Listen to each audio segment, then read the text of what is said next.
edition of Sitting with an Athletic Director, State of the Programs. I'm your host, Thrift Behringer, here on Georgia Alabama Sports Live. We are presented by Glenn Smith Chevrolet and GMC, and I'm with a really good friend of mine, someone that, like I've said, every time he's on a broadcast, believing in what we do here at Georgia Alabama Sports Live from the very beginning. It is head baseball coach of the Calvary Christian Knights and athletic director, Steve Smith. Coach, thank you so much for joining us. I appreciate it. Thanks for having me, Thrift. All right, let's go ahead and get into it. There's a lot we got to cover. There's a ton of sports that we're not going to leave out any sport. So let's get into it. First, though, I want to talk about you, Steve Smith, the man, if you will. That's how I want to start all these interviews, because many people don't understand you're not just an AD. You're also a husband, a father. So you have to delegate, and you have a lot of hats you have to put on. And now one of the hats has been athletic director. You've been a baseball coach the last 9-10 years, but this is the first year as the AD.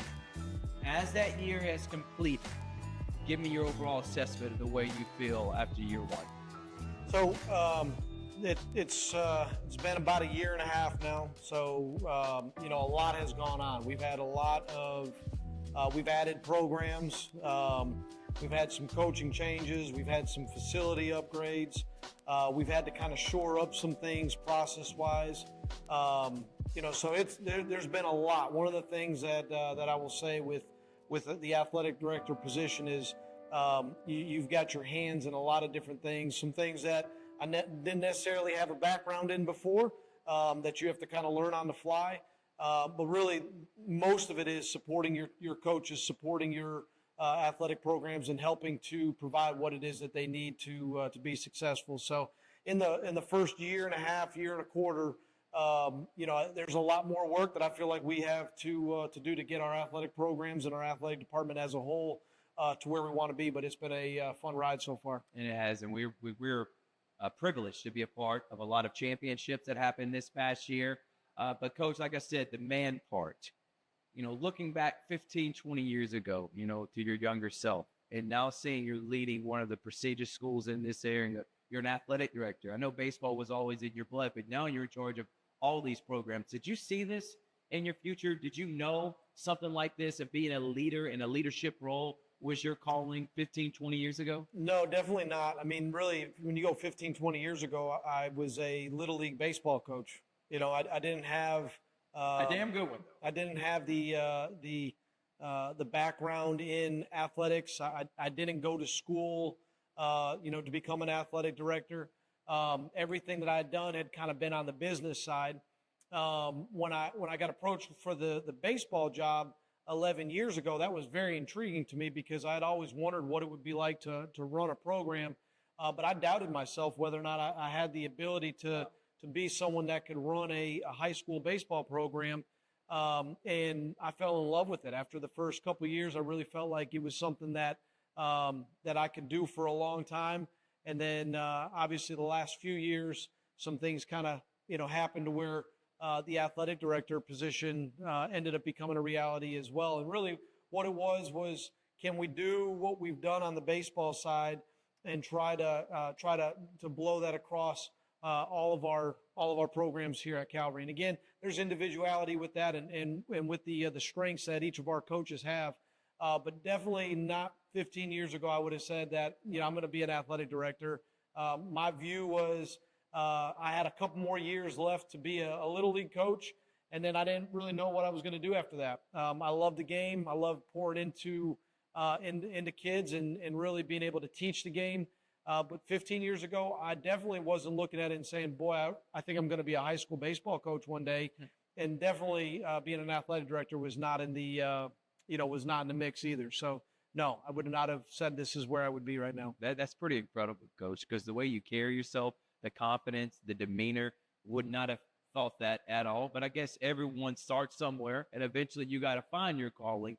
Do you feel like this was your calling now, all these years later, and how successful you have been? You finally feel like this is what you should have been doing all along? Yeah, I mean, once you get like I said, once I got into, I would say even the first year of coaching at the high school level and being over the program and seeing the impact that our coaching staff was having on those kids at that time, and really having a passion for how do we take this to the next level. And so the second year and the third year. And we're just trying to constantly build and push our kids not only to be the best athletes they can be, but also push them in their relationship with God, push them in, the success that they're having in the classroom, and being able to, as you get into coaching, and I've heard Coach Fanning talk about this, years ago when, and he was one of the first guys that when I had questions on things, I would go to him. We first started being able to play each other, I think in 2017, 16, 17.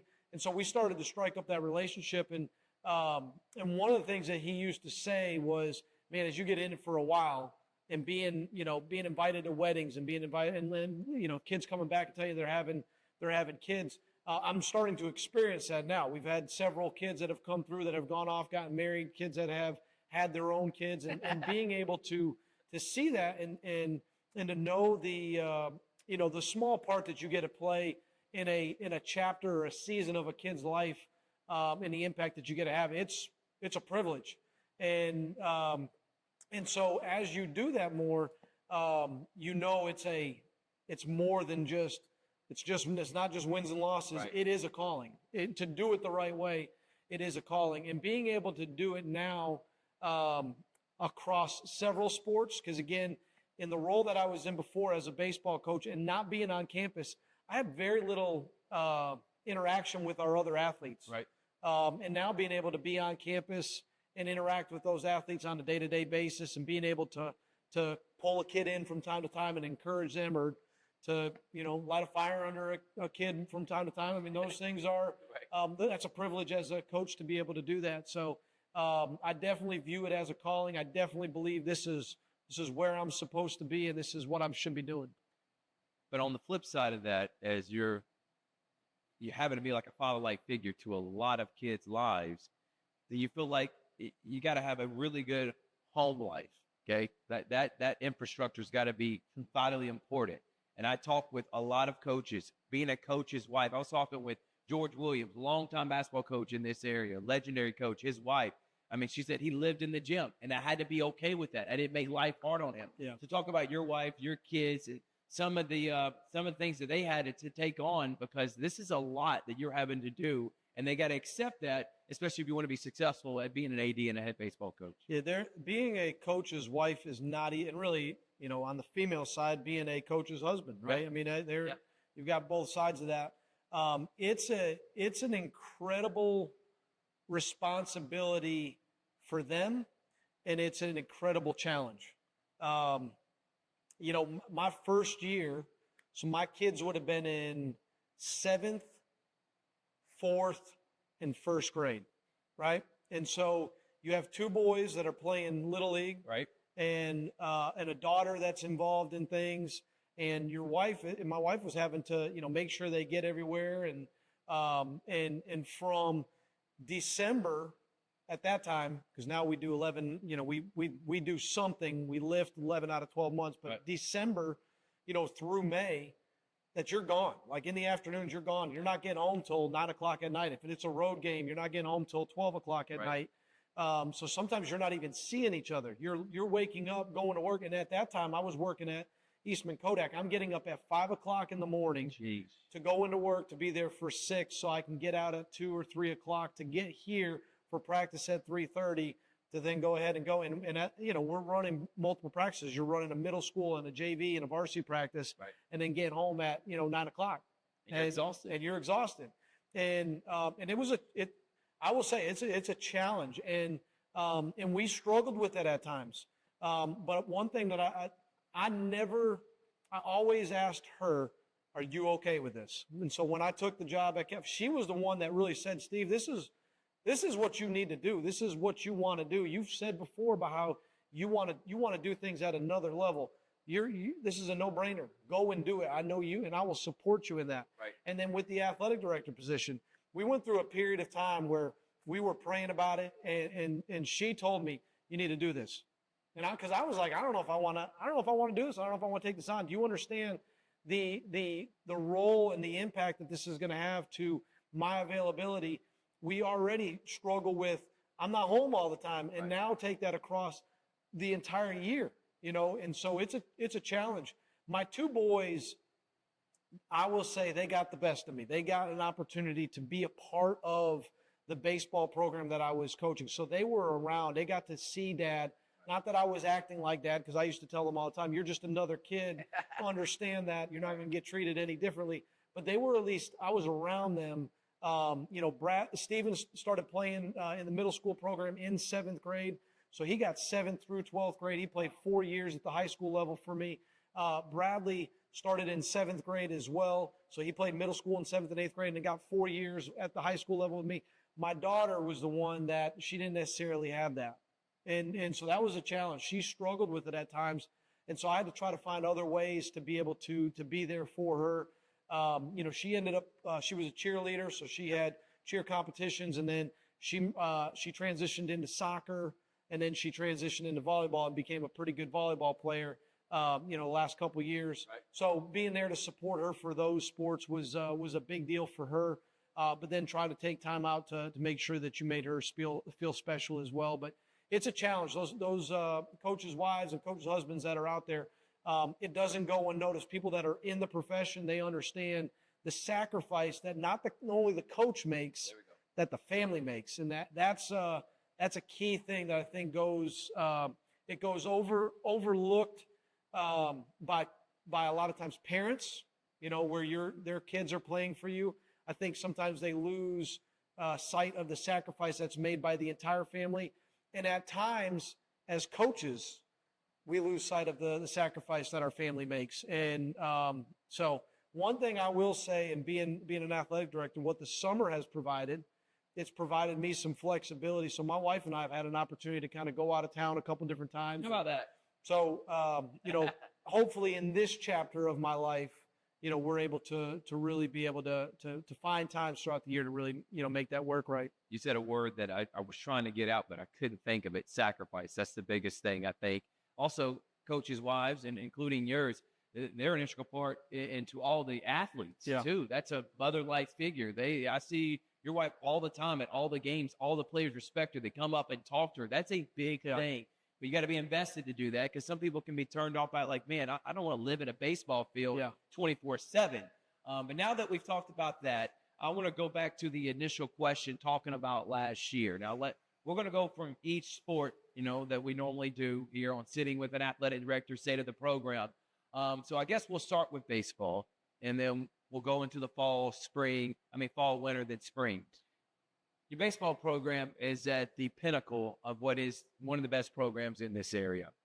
Now, the thing is, Brookstone just won a state championship. Tim just won his 10th. Central's really good. We got a lot of great baseball programs, but to win 6 straight, and to close out on the gaps, and I'm going to tie this in with the question so you can talk baseball that leads into, you dominated the gaps. It was a great run these last however long that Calvary's been there. But now's the transition time. So we'll go. Let's go transition, and then we'll go to baseball. What is that transition going to be like now for the GIAA? And then we'll talk about baseball specifically. So baseball specifically, we have wanted this transition for a very long time. You have.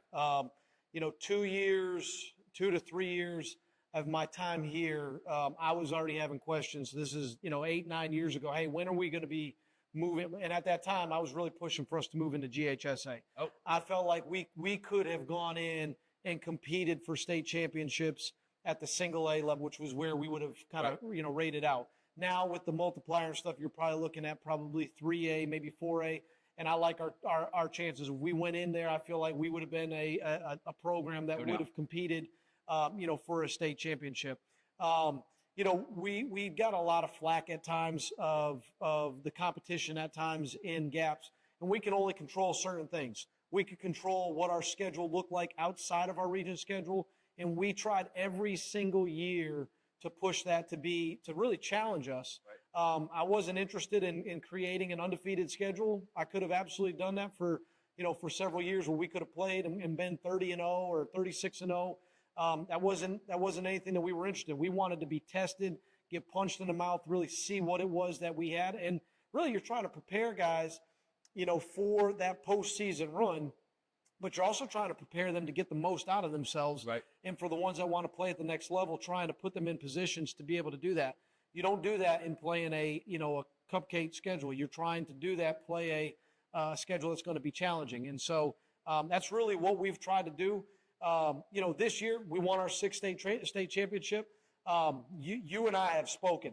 This was a challenging year. This was not one of our teams that I would say like we were, just dominant from the beginning to the end.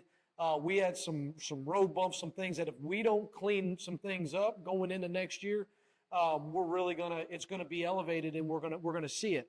I like when we have some of those things, and it's not fun going through it, but it keeps you sharp as a coach. And it really challenges you, like, what is it that we need to really get better at next year?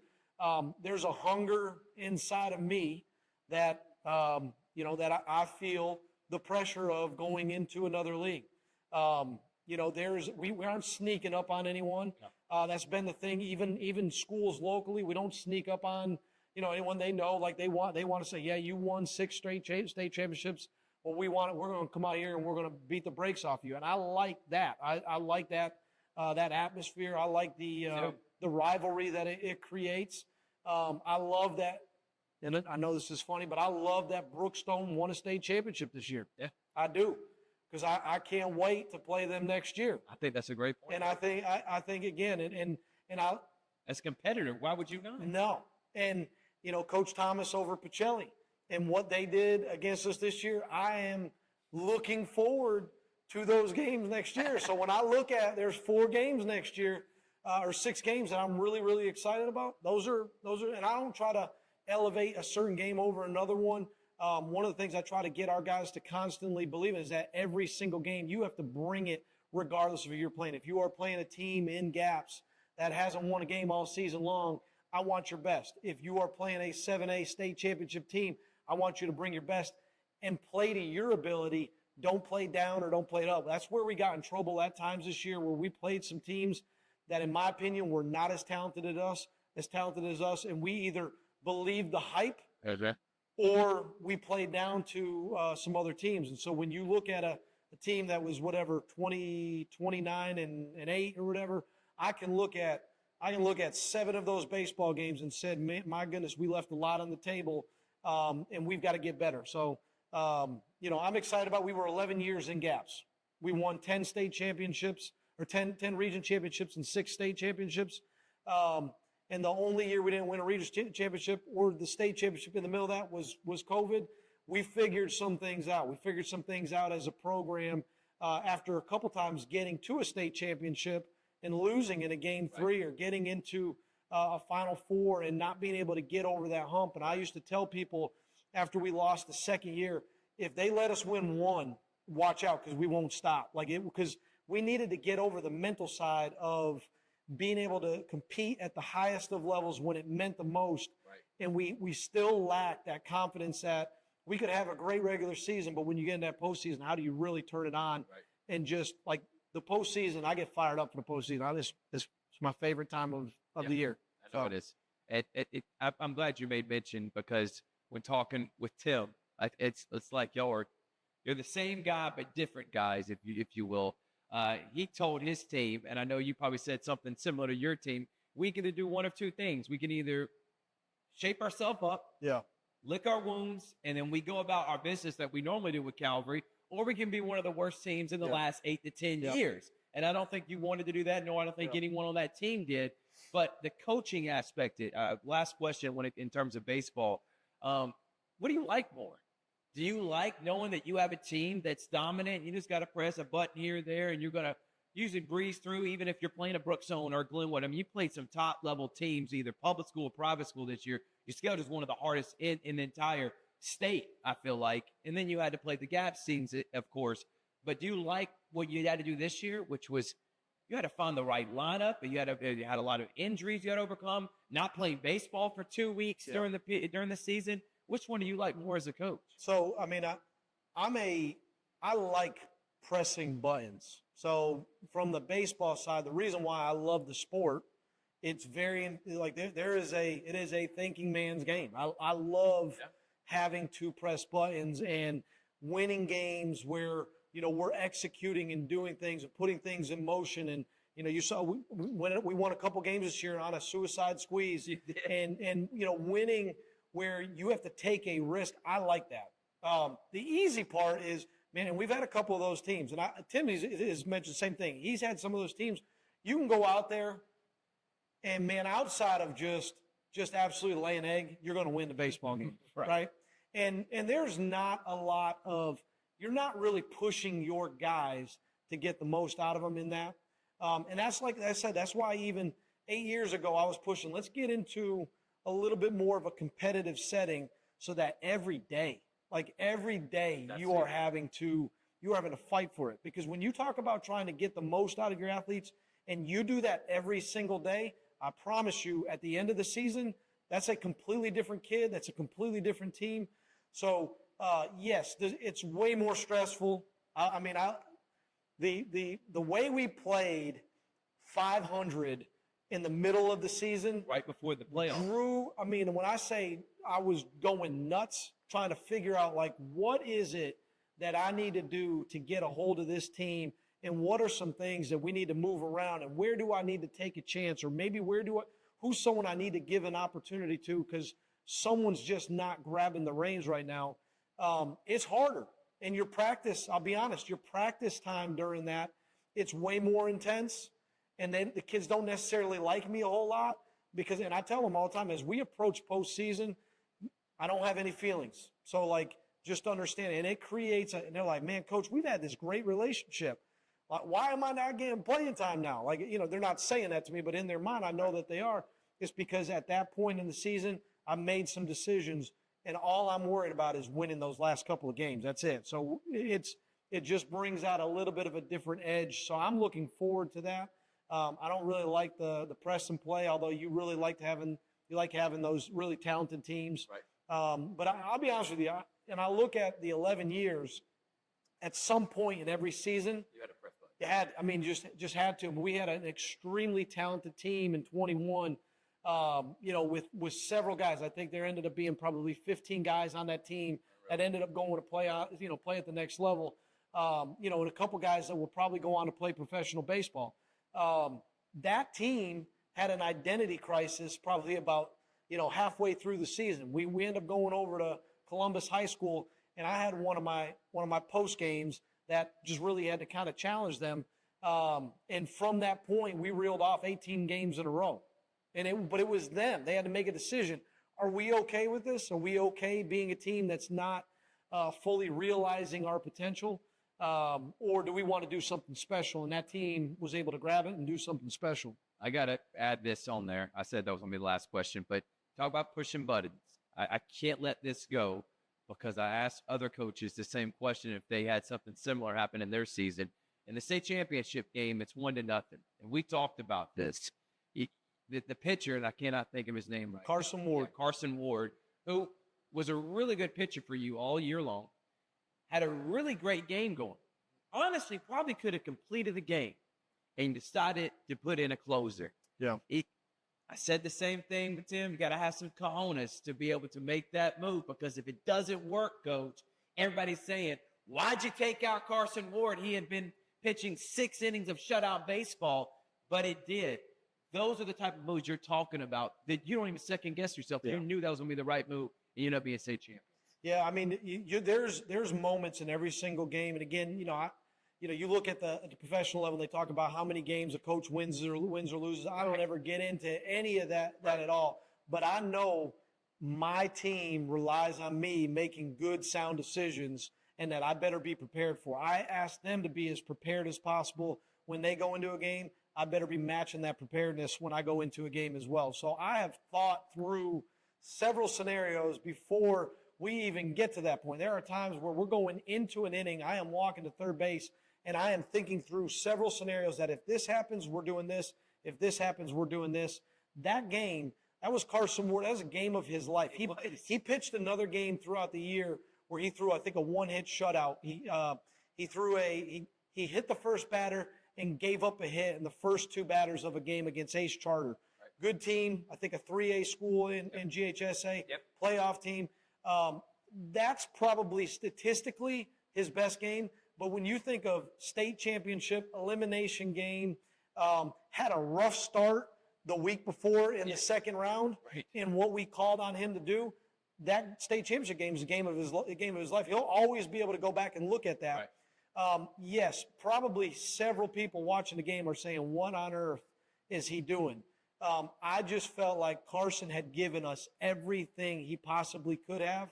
And he may have gone back out for that last inning and just slammed the door and just willed us, but he was already at 100 pitches. He had been, that's the first time that he had gotten to that limit all year long. He wanted it. He didn't want to come out of the game, but I knew who was coming up in the next inning and what Tommy had done against them the last time in the previous game. And I just felt like that was the matchup. He had a really good changeup that he had thrown in the previous game. I saw how a kid had reacted on that. I made a mental note of it and said, that's the guy that we're going to go with. And if Tommy had not closed the door, this is what I try to explain to people all the time. It doesn't mean it was the wrong move. Right. So there's times where things work out and it wasn't the right move, and there's times where things don't work out and it was the right move. You have to just, in the preparedness, and this is for all coaches, there better be a reason why. If you are a wild guesser, and that will only get you so far. You better be prepared and have a reasoning as to why you're making moves, because at the end of the day, if it works out or doesn't work out, I want to be able to sleep at night and say, I gave my team every opportunity and I was prepared. I don't want it to ever be because I was not prepared. Analytical thinker. That is what Steve Smith is. And he is also one of the best coaches around here. And I love just dissecting your brain, Coach. But we got to move on from baseball. You talk about specifically the GIAA move for baseball, and we'll start with football, and then you could talk about that with all the other sports too. Why is this a good move for all of Calvary, not just baseball? Because obviously baseball dominated, and you were since you were the head baseball coach, that was one of the main reasons why you wanted to do it. But all the sports have to compete in the GIAA, not just baseball. So why is this a good move? And then we'll transition, if you can, into Coach Brunson, who I think had a phenomenal, probably the surprise coach of the year, because many people looked at you when you made that hire and said, what is going on? This guy has no head coaching experience. He was the middle school coach at Pacelli. He was an offense coordinator at Columbus State. He's going to take over Calvary. That program's going in the dump. He was literally a half a yard from winning a state championship, and he don't even have all his players, and he didn't even have a full offseason of getting his guys ready. So talk about what he meant, but first start with the GIAA move for the whole school. Yeah, I mean, the move for the whole school, when you look at, again, I mean, we weren't winning state championships in every single sport, but there was a high level of success in just about all of our sports, right? And so what you want is you always want that marker always just kind of pushing you. You look at softball, three straight state championships. Soccer won a state championship the previous year. Archery's won several state championships. Cheers won several state championships. Football's made football won a state championship and has made, I think, 2 or 3 state championships. Basketball has kind of been one of the ones that hadn't necessarily been getting 2 state championships, at least in the last couple of years inside of GIA. So that was one where, like, okay, there's some concern there. Are we going to be able to make the move and be able to do what we need to do? We're going to have to address some things there. Girls basketball making it to a state championship 2 years ago, right? But winning region titles in basically all of our sports. So we're having a high level of success. So how do you really push yourself? You increase the competition as well. So the move for all of us, it's the right move. Is there going to be a step back in terms of total overall success? Yes, absolutely. And there should be, right? There should be some of that. But it doesn't mean that will stay in that area for a long period of time or extended period of time. What it will do is it'll cause each of our individual programs, and baseball included, what do we need to do to get better? What do I need to do as a coach? What do I need to do in preparedness for my team? What does my off season need to look like? What does it need to look like as far as us getting kids to play opportunities at the next level? Right. It creates some self-evaluation that needs to take place. And a lot of times when you have success, you stunt that. And you get a false sense of excellence. You get a false sense of, we've got to figure it out. And I don't ever want us to get to that point. Right. So this is going to be eye-opening. We're going to get punched in the mouth. But I think what you're going to see is some of our sports right now are going to rise to the occasion. I think some of them have already been preparing for that. Yeah. And I think what you'll see is for some of our other sports, we really got some work to do. How do we bridge that gap? So I think the move for us, I think, is exceptional. I think it's really going to put us in the right direction. It's something that Marty Durden, when he was the athletic director here before, he was a huge proponent of. And then when I came in, same thing. I supported it. I supported him in the effort the previous year. Our board wanted us to go through a 2-year evaluation period of preparedness. We've talked about that word a couple times today, right? Are we prepared to move in there? Some of the things we put in place last year, we added a strength and conditioning coach, Coach Brunson. We did strength and conditioning with all of our athletes, not necessarily even sports specific, throughout the entire summer. We're doing them right now. The kids come in. There's 3 different classes that they can come in and get strength and conditioning for an hour with Coach Brunson. Awesome. Outside of our football team, outside of some of our other sports doing things on their own. So how do you improve the facilities that you have? How do you look at all these things? And I think this move is causing us to evaluate everything that we're doing and how do we get better. So I think that move is going to be a great thing for us. I think our parents need to keep in perspective where we've been at. Just because we aren't in baseball, we've won 24 to 32 games for 10 straight years. We might not do that this year. Right. In football, we've been a 7 to 10 win team every single year. We might not be that team this year. In basketball, just because we don't win 25 games or 22 games doesn't mean it was a failure. Our goal is to put ourselves in a position to make the postseason, and then get in there and find a way to compete and claw. So I'm excited about the transition. As far as football, which you mentioned, Yep. Coach Brunson, yes, not a conventional pick. We interviewed probably, it's been a while now, 15 candidates, probably got 30 resumes all across the country. Some that had won several state championships, some that were current college head coaches. Wow. Some guys that, had done some really special things in this area here. He was different. And I knew, again, as a first-time athletic director, right? It's my first hire. It is. I better make a good decision here, right? For football. For football. It's the most visible sport that we have. I didn't do this process alone. I had several people that I really trusted, to be a part of the interviewing process. Jeff Halstead, who we'll talk about later on with the softball program, he was heavily involved. Michael Grant, former NFL player, pastor in the community, Shaw alumni. Yep. And had been a part of the Calvary football program for 6 years. Our headmaster at the time, Jim Cohn. So we involved several people, and I would interview with them first, and then say, hey guys, I think this is a person that we want to bring in. Coach Brunson, we interviewed very early on, and there was something different about him.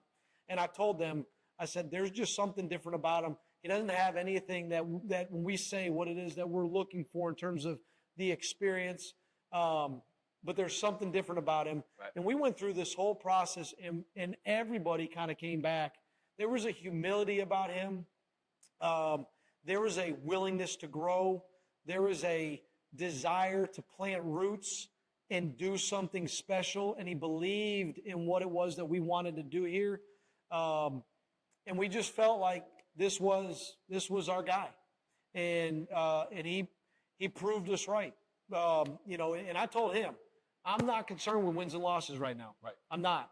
What I want to see is that we have gotten better from week 1 to the end of the season. I want you to tell me we are a different team. And I want to know that you have a process and a plan in place to bring us to bring us where we want to be. And it may be, again, new league. He takes a little bit of a step back this year. He doesn't believe we will. He's going to have to really, really pull the right, we talk about buttons. Yeah. Just from a depth side, it's going to take some time for us to get our football program exactly where we want it to be. But we're excited. Our middle school program, we have a ton of talent in that 7th and 8th grade, and what that group is going to be able to do and what that's going to look like over the next couple of years and how they're going to impact our varsity program. But we're really excited about what Coach Brunson has done over the last year and a half. Yep. and what he's continuing to do right now. I'm excited about it. We'll have him on the Georgia Alabama Sports Live show with Coach Gordon. We're also going to talk with Coach Jonathan Norton, who is also now the new headmaster of Calvary Christian. We'll talk about that in just a moment. We're going to take a quick break. It's more of Sitting with an Athletic Director, State of the Programs, and we're at Calvary with Steve Smith right here on Georgia Alabama Sports Live.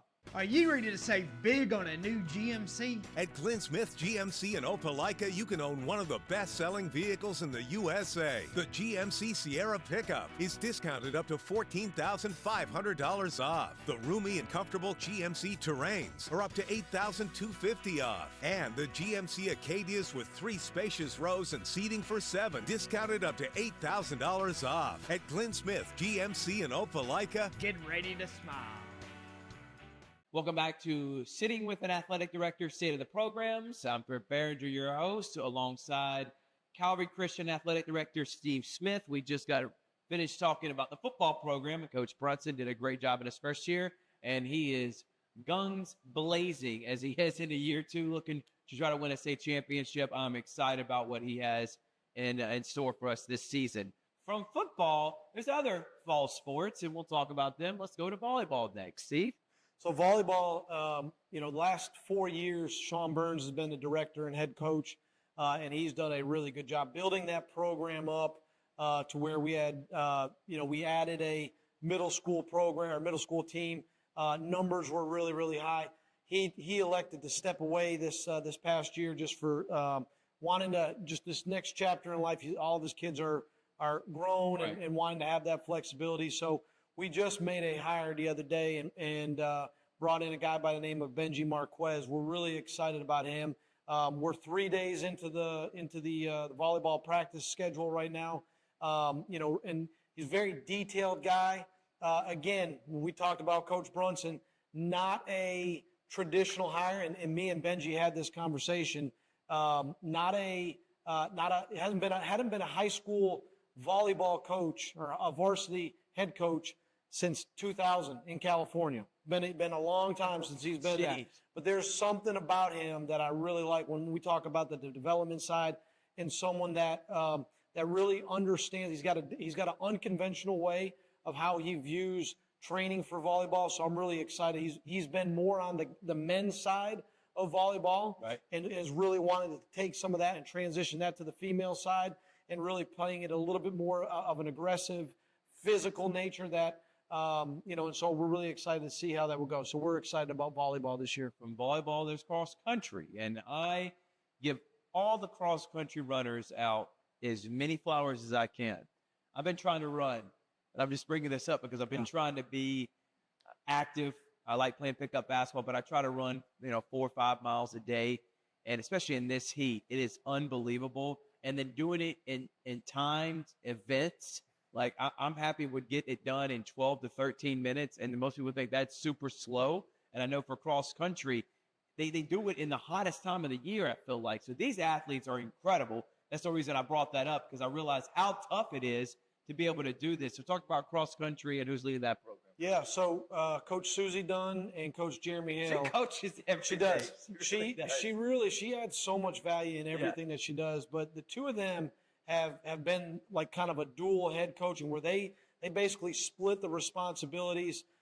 They've really done just such an exceptional job of growing that program to the point where this year we're adding a junior league to it as well. So fifth and sixth graders will be able to participate. Nice. They're actually going to participate inside of gaps. So our middle school programs will continue, because GIA does not have middle school. So they will continue to compete in gaps. Middle school, typically, there's good competition inside that. So we're going to expand our cross country with that. But you're right. They come in, they have a running group in the morning, and they have a running group in the evening. And so our athletes have to pick and choose. So this way, if they're playing another sport, they pick and choose which running time works best for them. Right. But it's such a mental sport of just being able to push and just the grind of running in this heat. It really is exceptional. But the two of those coaches, Coach Hale and Coach Dunn, they do a great job with that program. Susie Dunn, you're going to hear her name a lot. She's a legendary coach. Her brothers are Jay Sparks and I can't think. Is it Joe? Steve Sparks, yep. Not Joe. Steve Sparks, who was at Northside for quite some time. Jay, athletic director, Hall of Fame coach at Columbus State, and then you got Susie Sparks Dunn, and then you also have her husband, that was the defensive coordinator for Mississippi State. So coaching just in it. And then her son, who I'm drawing a blank right now. Levi Dunn. He's actually at the college ranks as well at UTSA. So it's been incredible seeing that family, and they've been a big part of Calvary. Moving on from fall sports, I didn't put cheer in there. I know cheer is a big part of football. They set the vibe, and I guess we'll start with them in winter because they are a big part of what happens on football Friday nights. And people don't understand, cheer is not just someone rah rah hoo hoo, let's go, Calvary football. They're athletes, and they are integral part of set that vibe in sporting events. But they also have their own competitions. To talk about your cheer team. So Megan Lloyd, I'm trying to think now. Probably it's got to be maybe 3. It's got to be 4 years. It might even be. She's been head coach for at least 4 years. She was at one point was coaching cheer. Stepped away. They had their daughter. Stepped away and then jumped right back in. But she has taken on the role of really driving the cheer program as a whole. So we're talking about middle school sideline, middle school competition, varsity sideline for basketball and for football, and then competition cheer. And then even looking at, they call it impact. They've got another group of girls where they're doing competition as well. But they've gone out and won. They won a state championship this past year. Won a national championship. They've done a phenomenal job. They go down to Orlando and compete in those large competitions down there and just do a great job. But what she's done, that's when you look at participation in sports at Calvary that has really grown over the last 5 years. Cheer is one of those sports where there's just a lot more. We have girls that come in that want to be a part of the program. So they enroll at the school so they can be a part of the cheer program. So Coach Megan Lloyd has done a great job. I expect them to go into GIA and continue on that same level of success. We'll go to basketball in just a moment because I just want to keep Jonathan Gordon wait, as I know you're going to talk about him. I just want to tease him a little bit. But archery, that's another incredible skill set to have, to be able to shoot and hit things from long distances. Talk about the archery program because – again, I know this from before going to Glenwood. I was at Harris County, and Harris County's archery team was naturally known for how great they are. So talk about archery and who's leading that program heading into GIAA. So Amber Wozner has been over our archery program now, I think, again, same thing, 3 or 4 years, kind of somewhere in there. Same thing. She's really helped continue to keep growing that. We've got a middle school and a high school. Our varsity, they won a state championship this past year. They go on and participate in nationals. Wow. Through NASP and just do a tremendous job. We've gotten to the point, again, when you talk about participation, we had a need over the last couple of years where our cheer program was growing, our archery program was growing. And so on our campus, they both have they've got their own buildings down below on our campus to where they can hold their practices down there, because there was a need for it. But Amber's another one that, again, just same thing, just loves the sport and just does a phenomenal job. We actually now, and they've done this over the last couple of years, but she comes in and her coaches come in and teach during PE, an archery section, to try to gain some of that interest to where kids that maybe they're not involved in something else, or they're involved in another sport they want to do it. and they want to do it. They see, hey, I'm pretty good at doing this.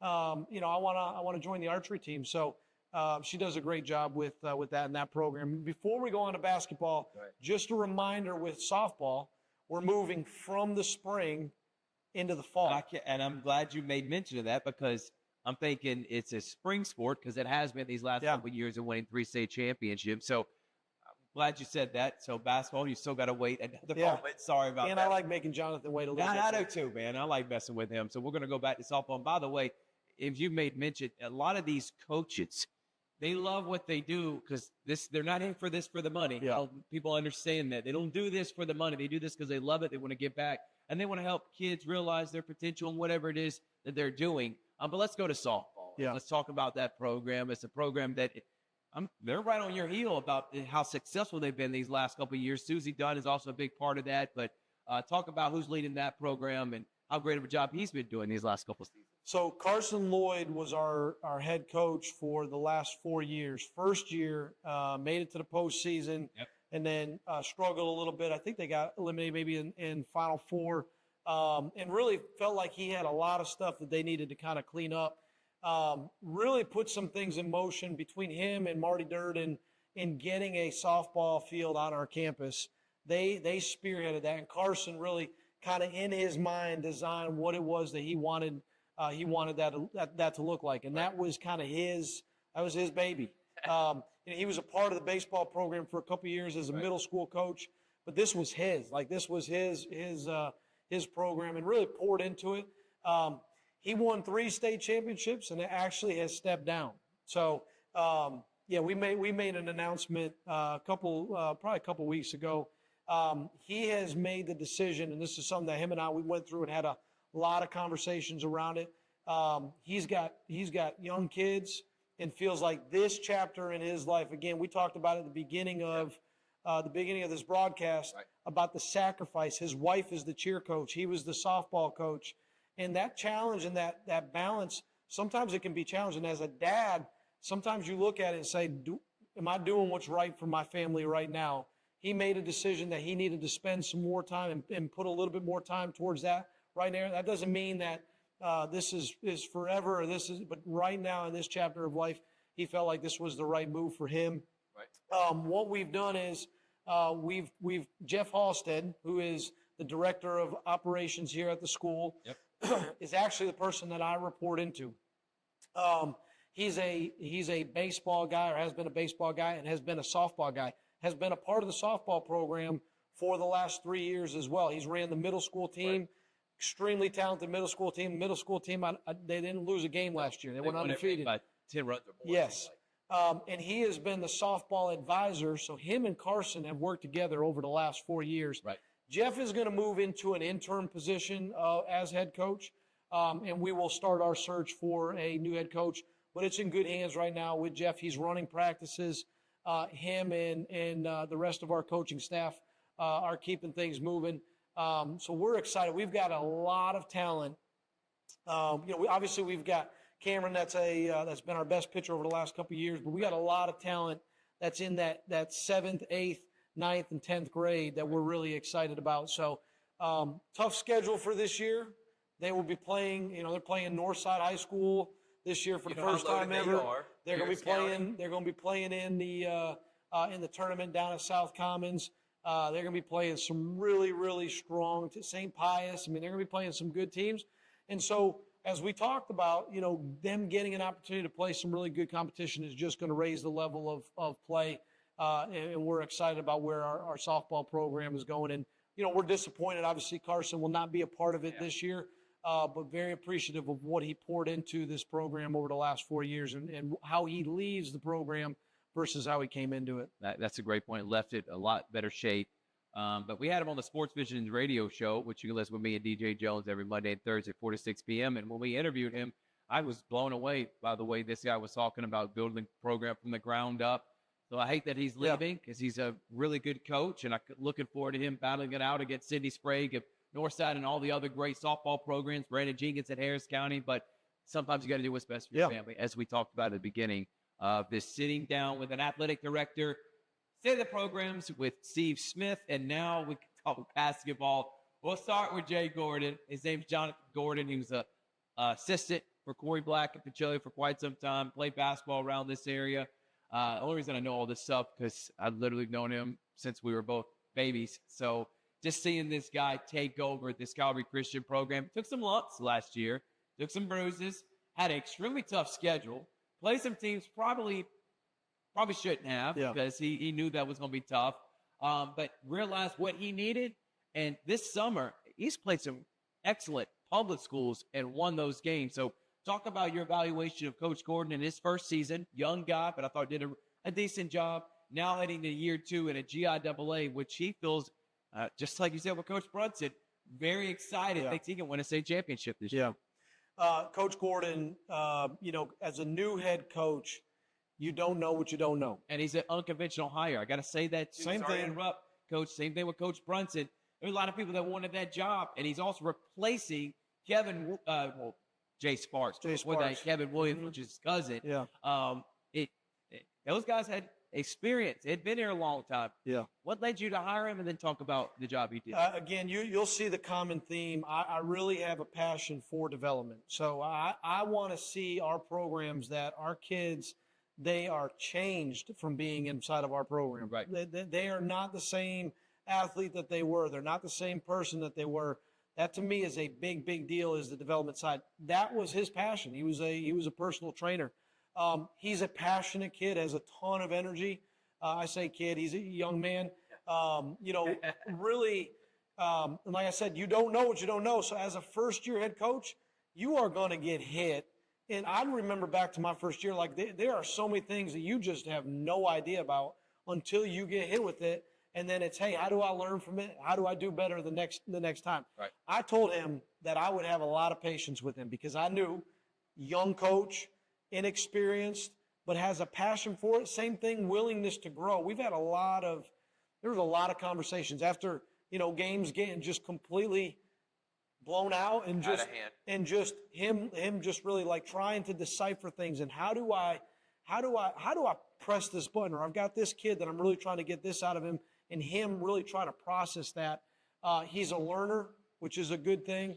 And really what he said was at the end of the season, and again, people can say these things, but if you go out and do it, it means something completely different. The off season starts now. And I remember after his last game, he was disappointed. They lost to, I think it was to Creekside, but they lose to them. Yep. And he's saying, we got to get better. It's time to get ready and get back into work. So that's what he's done. And he's brought in some other kids so that have attracted some kids from the outside, some kids that are coming up from middle school, and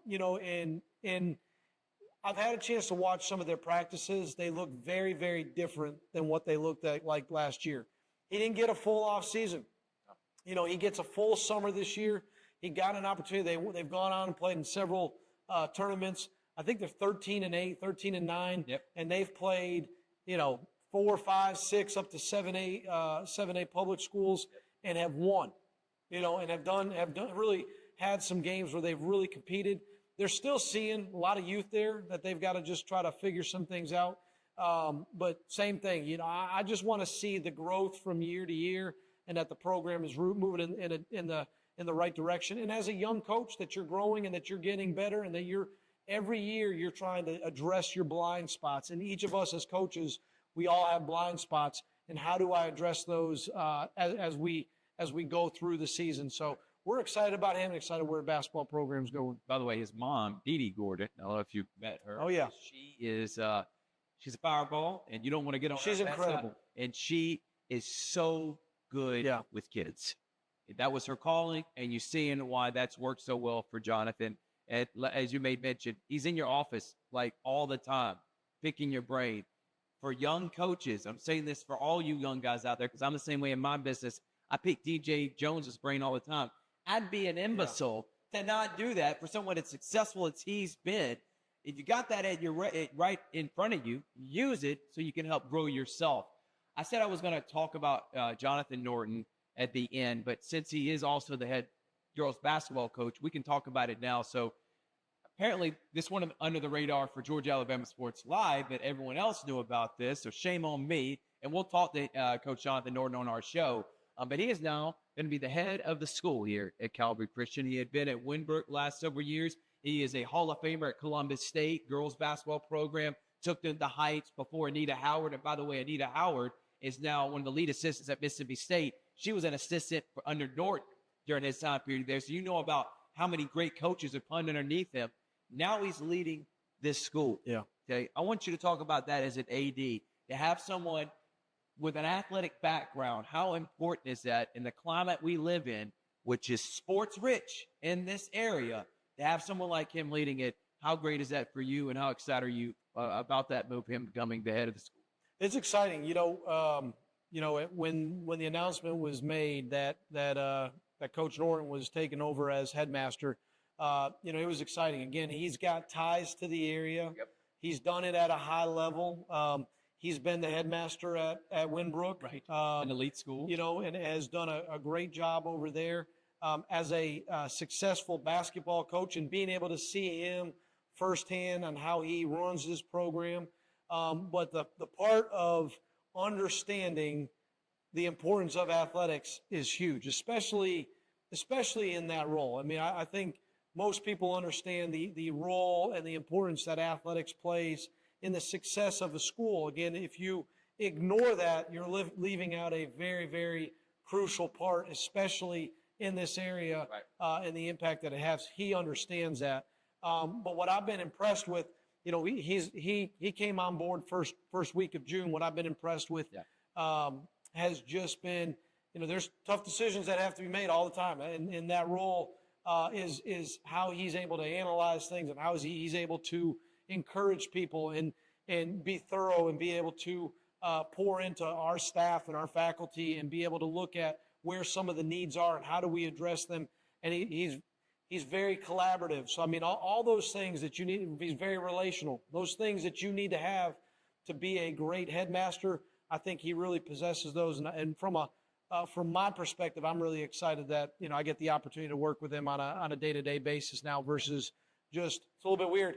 He reports to me as a coach to athletic director, and I report to him as a athletic director to headmaster. So hopefully I don't have to get on him because he gets thrown out of a basketball game and try to reprimand my boss. You know, Right, exactly. But this guy, I think, is in my opinion, I think it's a big time hire. I think it is a huge hire, and I think it can help Calvary already under your leadership in the last year with your vision coinciding with his. I mean, the sky's the limit for this school, especially heading to the GIAA.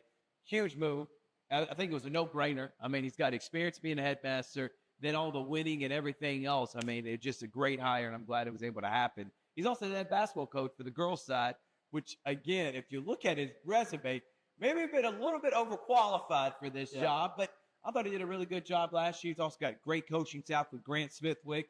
By the way, Basketball Incorporated is a big sponsor of ours, so I got to say shout out to them for everything we did this year. Thank you to Grant and Steve Smithwick. Appreciate their love and support. But talking about Coach Norton leading that program this past year and having someone like him that you can feed off of because he's coached at the highest level. Another person, Gordon, yourself, anyone else can talk to about what it's like to get your kids to the college level, what college coach are looking for. Yeah. He did an exceptional job. Obviously, he had been a part as an assistant coach, you know, we moved down the path of trying to get him to be the head coach last year, and just did a really phenomenal job again. You watch his practice structure, and you can see it's very different. You watch how he interacts with the girls, and it's very, very different. His coaching staff, obviously, with Coach Dunn and everything that she's been involved in her history and, you know, her background is just having her involved has been awesome. Yep. Grant, even through the summer, like, you know, he's up here running drills with the girls, you know, in the middle of the day, you know, just coming out basketball shorts, got his sneakers on. He could play back in the day. He could absolutely play back in the day. You know, but jumping in there with them, you know, and being able to show them versus just instructing them. Right. And then Lawrence Miller, Lily Miller's brother, you know, was one of our assistant coaches last year. But that coaching staff just did a phenomenal job of that last year. Really came down to, you know, they went into overtime in that playoff game. And, you know, if we don't have one of our players fouling out, we're probably in a little bit of a different situation and moving on to the Final Four. I felt like we had a good opportunity to win a state championship last year. It just wasn't meant to be. But I think with the returners that we've got and under their leadership, I think we're going to be poised to really have a strong season this year. Michaela Reed, that's a name you need to look out for. 8th grader. She just abuses teams, and she's nasty, and looking forward to see what she's got on her repertoire this year. She's going in 8th grade. She'll be going into 9th grade this year. Yep. So she's been in the middle school. A little more physical. Yeah. A little more prepared. The IQ gets better every single year. So it's, she's going to be fun to watch over the next 4 years. She's like a pit bull, yep. Coach. Let's move on to now spring sports. We talked already softball, so we got 3 spring sports. Soccer, you got 2 people leading those programs, tennis and golf. So I'll let you talk about those 3 sports. Go ahead. So tennis, we just added tennis last year. There have been periods of time in Calvary's history where we had a tennis team, but nothing for a sustainable period of time.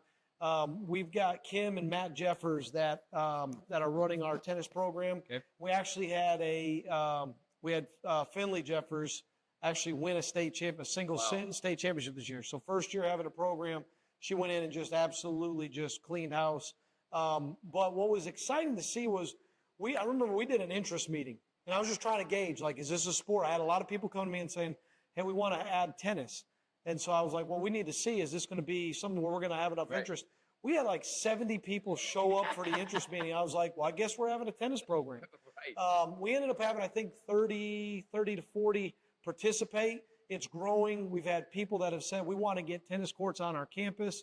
People excited about the sport. Wow. So there's only one place for that program to go. That is going to continue to improve. They've got plans of things that we want to do for the future with tennis. So we're really excited about the leadership of the Jeffers and how they're leading that. Golf, 3 straight state championships. And when I say 3 straight state championships, we've got a couple of the best golfers in the state of Georgia, and with some of our golfers, one on the girls' side and one on the boys' side, that again have led our golf program over the last couple of years. Head coach is David Folds. He took over for Marty Durden, who won 2 state championships. David kept that thing moving, and again, same thing. But they went in and competed in some really good tournaments this year against some public schools and finished in the top 3. So we've got another strong sport. We're trying to improve the numbers and participation. So same thing, we're looking at doing kind of similar to what we did in archery, where we have a section in PE, where we get an opportunity. The thing with golf and tennis, a lot of times those are sports that the kids start playing a little bit earlier. Right. And so when they jump in a little bit later, they're behind, and we have to find a way to try to catch them up. So he's trying to do some things outside the box and getting some of that development and that playing time at an earlier age. Right. But we're excited about golf as well. Soccer. Who's won state championships. You got elite soccer programs. And by the way, you made mention, we can go ahead and say it, Calvary, Brooks, St. Pacelli, those are going to be rivals, as they should be. You're all about 15 minutes within each other. Now you're going to be in the same region. You're in the same league in the GIAA, which is awesome. But the thing is, you're pretty much all 3 of y'all are good at the same sports. And now you're going to be competing to win those state championships. Talk about your soccer program and who leads both those girls and boys programs. So girls program last couple of years has been Alex Van, and Alex has done a great job with the girls. They made it to the state championship last year. Came up just a little bit short. We had a couple injuries that really had a big impact on that, but really exciting getting in through the playoffs and having an opportunity myself to be on the sidelines and watch the game. I think Final Four came down to penalty kicks, and just seeing that all kind of unfold and watching the girls kind of come together there. So we're excited about that, the girls team. The boys team, in my opinion, and this is me, not Matt. Matt Orrs, our head coach, is an elite soccer coach, and just does a tremendous job with that program. He's over both the girls and the boys programs. But just does a great job. He has got a talented core. And again, same thing. We've got kids that are wanting to come in, that want to play, for Coach Orr. I was disappointed last year. I looked at our team. I looked at the success that we had in the regular season. I think they were, I think only had 1 loss and a tie, I think, against Shaw. But had a really, really good regular season and came up short in the semifinals. And really, we ended up having a couple things not go our way. And it's one of those things as a coach. I called him, after the game, and it was just, as a coach, it's heartbreaking. I mean, it's just, and you feel for you pour into, that entire year. You have everything set up. You're talented enough. You set the schedule like you wanted to. And then you have that moment where you just can't get over it inside of a game, and it's frustrating. But he's hungry on what it's going to look like going into GIA this new year. He knows who to expect that's going to be his competition. Yep. He believes he can win a state championship this year. And I believe him. I think he can. I think he's got that hunger and that passion. This has been his baby, where he has really groomed it for this time right now. They won a state championship 2 years ago, felt like they were the front runners to go back to back.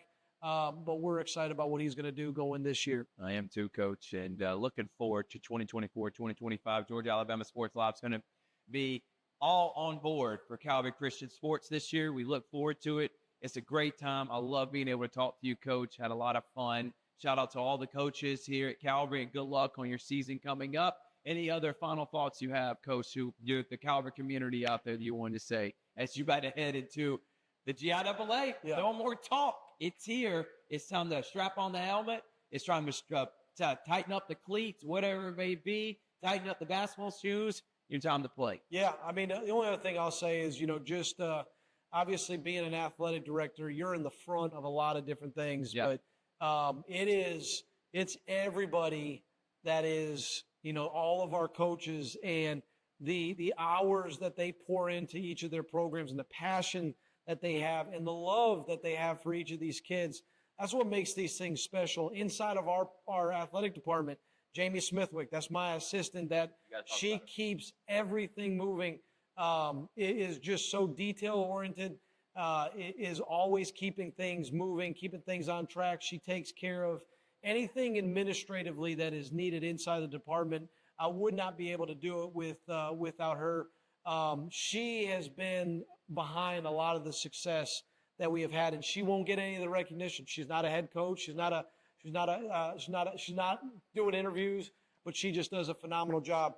Kaylee Spitzmiller or Kaylee Walker is our athletic trainer. Jeremy Walker. Yeah, is our athletic trainer, and what she does to keep our athletes healthy. And I said Spitzmiller, David Spitzmiller's daughter. Big part. But what she does she takes her job so serious in making sure that our athletes get the treatment that they need to make sure that they can participate if rehab needs to take place. Coach Brunson, Coach Gordon, and Coach Dunn, the three of them are our full-time staff members, and what they do outside of just coaching, involved in PE and strength and conditioning. But that's my staff, and what they do is to support me and to make sure that all of our sports do a phenomenal job. I'm blessed that every day, and I've told them this before, I'm blessed every day that I come into work, and these are the phenomenal people that I get a chance to be around with every day. I'm blessed. I'm thankful for them. So I want to make sure I mention them because there's a lot that they do behind the scenes that nobody ever knows, that really goes into, what it takes to run a successful athletic program. That's Steve Smith, and this is Sitting with an Athletic Director, State of the Programs. Thank you so much, Coach Smith. Good luck the rest of this season. Look forward to be broadcasting many games on Georgia Alabama Sports Live. Thank you. I appreciate it. We're presented by Glenn Smith Chevrolet and GMC. We'll see you next time. Good night, everybody. Are you ready to save big on a new Chevrolet? Make your way to Glenn Smith Chevrolet. Choose America's #1 compact SUV, the Chevy Equinox, discounted up to $6,500 off. The powerful Chevy Silverados are up to $13,750 off. And the big Chevy Silverado 2500 HTs are discounted up to $6,000 off. Glenn Smith Chevrolet in Opelika. Get ready to smile.